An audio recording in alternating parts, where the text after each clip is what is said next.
Namaskar. Hello friends. Today we will discuss the different paths to liberation. Consider a wood burning stove. If we burn wet wood, it creates a lot of smoke. It needs good amount of effort by way of blowing air onto the burning wood, and it also takes longer to really create a good fire that can cook the food. Moreover, the smoke causes us a lot of suffering too. If we burn dry wood, it does not create any smoke, nor does it take as long as wet wood to start burning well as a good fire. It also takes much less effort by way of blowing air onto the wood as compared to burning wet wood. However, if we burn dry wood on which some fuel like kerosene is sprinkled, it burns much more easily without much smoke and generates a good fire almost immediately. Also, it does not need any blowing of air onto the wood. There are different pathways for a seeker seeking liberation. Srimad Bhagavad Gita describes the three most common ones, namely Karma Marga, that is path of action without bothering about outcome; Jnana Marga, that is path of contemplating on the spirit; and Bhakti Marga, that is path of devotion to the Almighty. These three can be likened to the three ways of burning wood in a stove as described above. Karma Marga is like burning wet wood in the stove. Our worldly conditioned self is like the wet wood. It takes a lot of effort, that is karma, before spiritual aim is realized. Also, there is a lot of suffering that has to be borne on the way. Jnana Marg is like burning dry wood. The wet wood of our conditioned mind is first dried by means of the sunlight of tapas, that is penance, contemplation, and meditation. Then it is burned easily to attain liberation.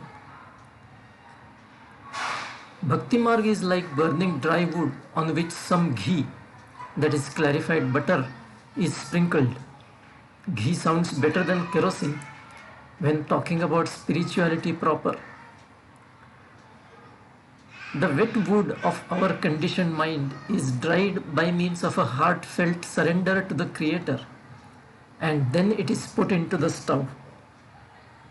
Then ghee in the form of bhajan or jap, that is constant remembrance of the Creator, is repeatedly sprinkled. Bhakti Marg is said to be the easiest and the best. It is said by sages that this samsara, that is worldly life, is like a dangerous river. It has crocodiles, stony ridges, whirlpools, fast currents, and all kinds of such dangers. That is the six enemies of man, namely Kama, which is desire; Krodha, which is anger; Moha, which is illusion; Ahamkara, that is ego; Matsara, that is jealousy or envy; and Lobha, that is greed. Most people cannot cross it safely by whatever means they employ. Some people think they can read up scriptures and gather knowledge that will help them cross the river. But that is a very difficult way.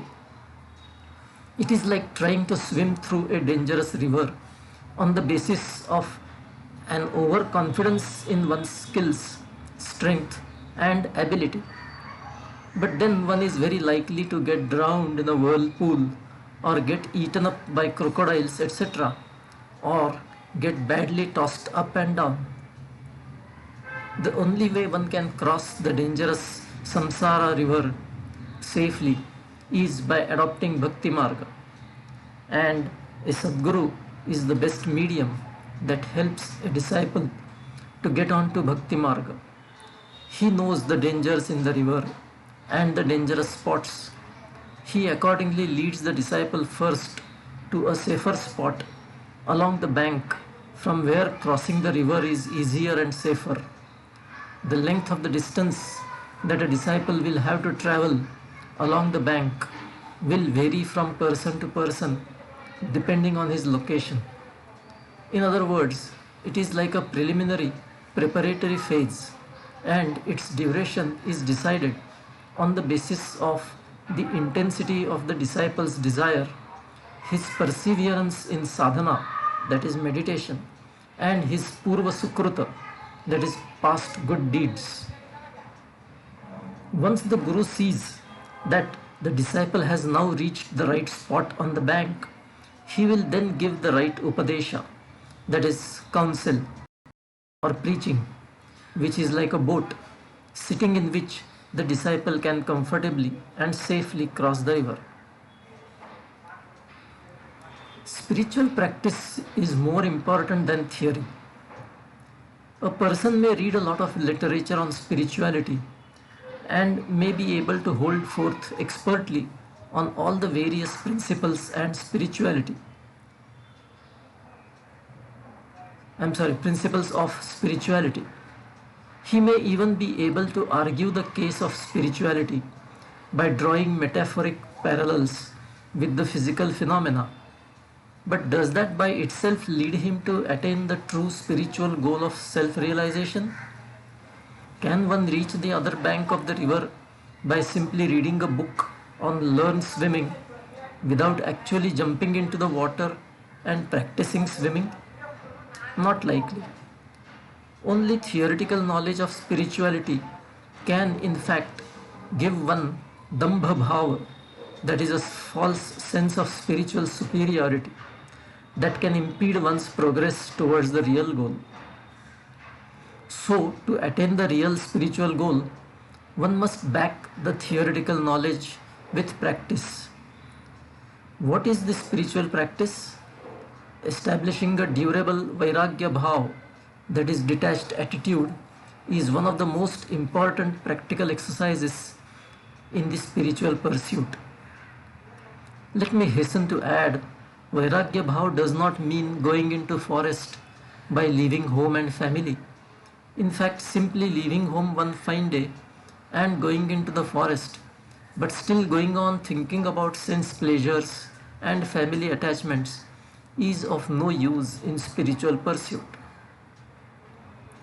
True durable detachment can be established by gradually detaching oneself on the mental plane from the desire-driven worldly pursuits. In other words, one may still be seen, for example, to be eating good food, but he wouldn't have initiated that action out of his own desire. It might, it might simply have come about due to some external factors like a family function. So he is not quite enjoying that good food in the sense of fulfilling a desire of his own. Also, he will not miss it. He may not even remember it if it doesn't come his way again for a long time thereafter. Such a detachment can come about overnight. Such a detachment cannot come about overnight, nor should it be attempted as one big bang approach. For example, it will not work if one simply decides one fine day that he will take only one meal henceforth. The reason is one's mind with its long and deep conditioning will rebel. So detachment has to be established in small steps, ever so gradually, so that the mind and the body both get used to the new regimen and even start appreciating the benefits of it.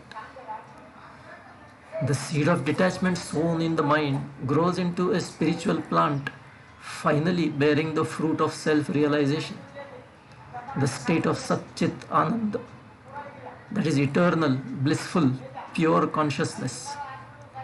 This fruit of self-realization has no seeds, and hence it does not lead to any further proliferation of any plants. All other seeds that are seeds of worldly desires grow into plants bearing bitter, sour, sweet fruits of pain and pleasure.